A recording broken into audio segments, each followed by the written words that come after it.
भारत का शासक और भारत की विरासत। आज ये विषय है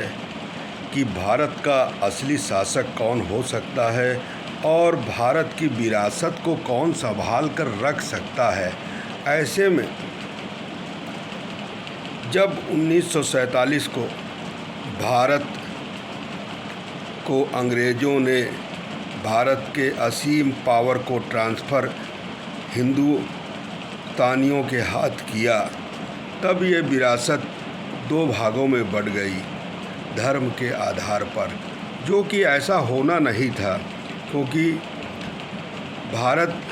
सभी धर्मों की एक ऐसी जननी थी जहाँ पर किसी भी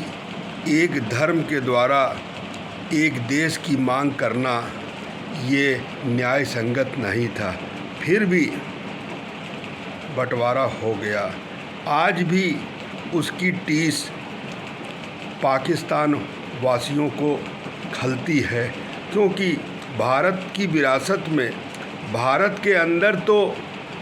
धर्म के आधार पर आज भी मुस्लिम समुदाय यहाँ बहुत ही अच्छे ढंग से रह रहा है, जबकि पाकिस्तान के अंदर मुसलमान ही सुरक्षित नहीं है, क्योंकि इतनी सियासत और इतनी ज़्यादा लड़ाइयाँ उनमें होती रही है कि आज भी उन्हें यह पछतावा हो रहा है कि काश मोहम्मद अली जिन्ना पाकिस्तान के जनक दाता न बनते तो आज भारत में पाकिस्तान का कोई नामो निशान न होता और अमन चमन की ये संस्कृति भारत इतना महान देश होता कि इसकी बराबरी कोई भी विश्व का देश, चाहे जितना विकसित राष्ट्र क्यों न हो, नहीं कर सकता था। भारत की विरासत किसी एक राजा महाराजा की संपत्ति सुदूर वर्षों में भी नहीं थी, और 1947 की आज़ादी के बाद जब सरदार वल्लभ भाई पटेल ने 585 रियासतों को भारत में मिलाया, थोड़े सी ही रियासत जो पाकिस्तान में चले गए, अगर वो भी इसी के हिस्सा होते तो भारत का नक्शा कुछ और होता और यह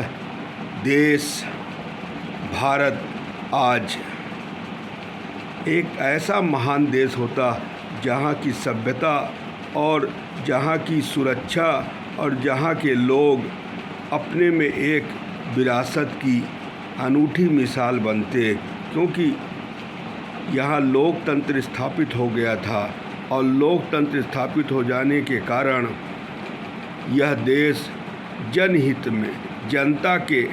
द्वारा चुनी गई सरकार के माध्यम से ही सरकार का स्वामित्व प्रधानमंत्री होता है, और ऐसे में यह देश राजा महाराजा गरीब और अमीर की खाई बिल्कुल समाप्त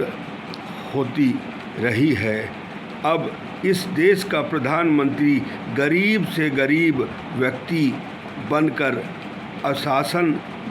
पूरे राष्ट्र पर शासन कर सकता है। तो ऐसी परंपरा, विरासत और रियासत और सियासत भारत की संस्कृति, सभ्यता और विकसित भारत के सपनों को साकार करने का संकल्प 1947 के गलत निर्णयों के कारण आज अब भी वक्त है। यदि हमारे भारत 1947 वाले देश की तरह फिर एक बार एकजुट हो जाए। अरे दुनिया में हम आए हैं तो अपनी चारदीवारी को बंद करने के लिए नहीं, अमन और चमन के साथ रहने के लिए आए हैं। बॉर्डर हमें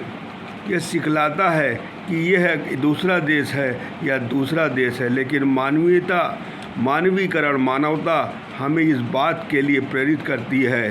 कि जब मनुष्य के शरीर में बहने वाला खून लाल है, मनुष्य